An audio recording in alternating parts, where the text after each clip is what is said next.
जय शिवालाल, सर्वांना होळीच्या खूप खूप शुभेच्छा।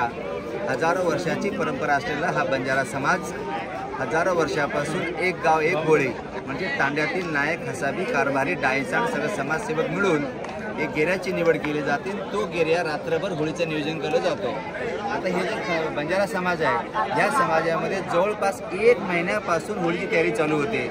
जसे की लेंगी असेल, आमचे गीत असेल, आमचे गाणी असेल, आमची संस्कृती असेल, आमचं पेहराव असेल, आमची बोली असेल, या सर्व माध्यमातून 1 महिनाभर हा होळी उत्सव चालतो। ते दिवाळीपेक्षा हा मोठा सण हा बंजारा समाजाचा आहे। त्यासाठी एक गेऱ्याची निवड केली जाते आणि 2 गेऱ्या जे असतात हे या होळीचं पेटवण्याचा मान घेतात, नायक, कारभारी, हसाबी, नसाबी मिळून। आणि तो गेऱ्या होळी जाळल्यानंतर एक पाण्याचे जे काही तांबे असतात ते पाणी तांब्या घेऊन विहिरीमध्ये टाकतो आणि विहिरीच्या इथून एक एरंडाचं झाड घेऊन तो परत येतो आणि तो आल्यानंतर मग होळी जाळली जाते। आणि ही परंपरागत असलेली बंजारा समाजाची होळी पूर्ण तांड्यातील एकही लोक घरी न राहता सर्वजण या होळीमध्ये सहभाग होतो।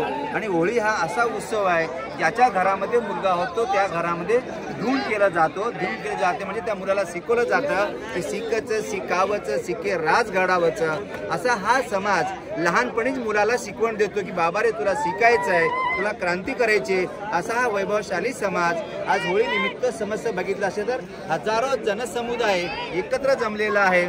शासन जरी म्हणतो की एक गाव एक होळी करा, पण बंजारा समाज हजारो वर्षापासून एक तांडा एक होळी करत आलेला आहे। आणि आज होळी निमित्त सर्व परत सगळ्यांना माझ्याकडून खूप खूप शुभेच्छा। जय सेवालाल। एक मिनिट